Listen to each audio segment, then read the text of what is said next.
तर आपली घरची जवळ-जवळ 10 एकर शेती आहे आणि आपण त्यासोबतच कृषी सेवा केंद्र पण चालवतो. केशर नंदन ॲग्रो नावाने आपलं कृषी सेवा केंद्र आहे. सुरुवातीला आम्ही बऱ्याच कृषी सेवाचं दुकान चालू केल्यानंतर आम्ही दोडक्यात काम चालू केलं. तर दोडक्यामध्ये खूप साऱ्या व्हरायटी आपण वापरून बघितल्या. नंतर काही दिवसानंतर त्याच्यामध्ये आपल्याला रेझिस्टन्स यायला लागला. व्हायरससारख्या म्हणजे प्रॉब्लेमला आम्हाला सामोरं जायला लागलं. शेतकऱ्यांची पिकं हातातून जायला लागली. त्यावेळेस आम्हाला सुरोचे साहेब आणि गायकर साहेबांच्या मार्गदर्शनातून आम्हाला हे निर्मलचं NRGS 726 ही व्हरायटी आमच्या हाती लागली. आम्ही सुरुवातीच्याच पहिल्याच वर्षी म्हणजे धाडस करून ती शेतकऱ्यांना दिली. ज्यावेळेस उत्पन्न यायला लागलं, पीक मोठं व्हायला लागलं, तसं-तसं शेतकऱ्यांच्या लक्षात यायला लागलं, की बाबा ह्या व्हरायटीत खरंच दम आहे. अ, व्हरायटीच्या ह्या जातीचे फुटवे असतील, त्यानंतर रेझिस्टन्स असेल डिसीज आणि पेस्टचा अत्यंत चांगला आहे. रोगप्रतिकारक शक्ती एकदम सुंदर आहे ह्याची. आता आपण चेक पण करून बघितलं, की एकाच जमिनीमध्ये एक त्याला पाणी सोबत दिलंय, मल्चिंग केलेलं आहे, सगळं सोबत केलेलं आहे. परंतु ही व्हरायटी NRGS 726 आणि त्याच्यासोबत केलेली दुसरी व्हरायटी.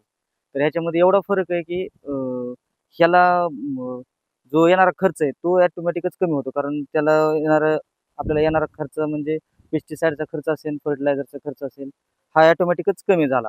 कारण ह्याला खालून रायझोमिका देतोय, त्यानंतर बायोसिंजेनो देतोय. खालून EPN जे आहे, ते स्नायपर नावाने येतं ह्यांचं निर्मल सीडचं. तर ते त्याच्यामुळे काय होतंय, जमिनीतील जे काही हानिकारक कीटक आहेत, तर त्याचा आपल्याला फायदा होतोय. त्यासोबतच आपली जी काही बाकीची पण पिकं आहेत, जसं की द्राक्ष आहे, तर ह्याच्यामध्ये आपण स्नायपर वापरलं. ह्याच्यामुळे आपल्याला काय झालंय, जे उडणारा किडा आहे म्हणजे थ्रिप्स जर सोडलं, थ्रिप्स व्हाईट फ्लाय हे जर सोडले, तर बाकी ते कशाला सोडत नाही, सगळ्याला मारून टाकते.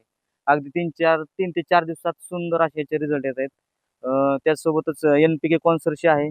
आपण जी काही खतं देतोय, ती नुसती खतं देण्यात काही मजा नाही. त्याच्यासोबतच आपण जर NPK कॉन्सर्शिया दिला, तर ती दिलेली NPK खतं आहेत, ती उचलायला मदत होते. अगदी सुंदर रिझल्ट आहेत. आलेला शेतकरी, निर्मलचा प्रॉडक्ट दिलेला शेतकरी परत रिपीट आलेला आहे आपल्याला.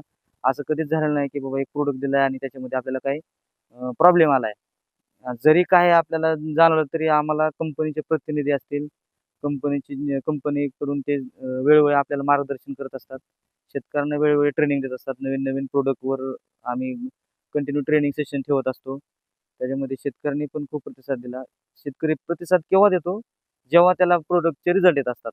आणि ज्यावेळेस आपण शेतकऱ्यांशी पण चर्चा केली, तरी शेतकऱ्यांकडून असं प्रतिक्रिया आल्या, की बाबा हे प्रॉडक्ट वापरल्यानंतर आमची जमीन सुधारली.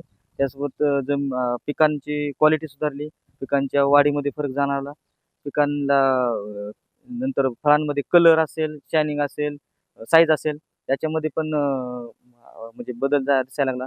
ज्यावेळेस हे प्रॉडक्ट आपण मार्केटमध्ये घेऊन जायला लागलो, त्यावेळेस बाकीच्या म्हणजे प्रॉडक्ट ह्याच्यामध्ये बाकीच्या शेतकऱ्यांच्या मालात आणि आपले प्रॉडक्ट वापरणाऱ्या शेतकऱ्यांच्या मालामध्ये रेटमध्ये पण खूप सारा फरक जाणवायला लागला. त्यामुळे शेतकरी खूप खुश आहेत.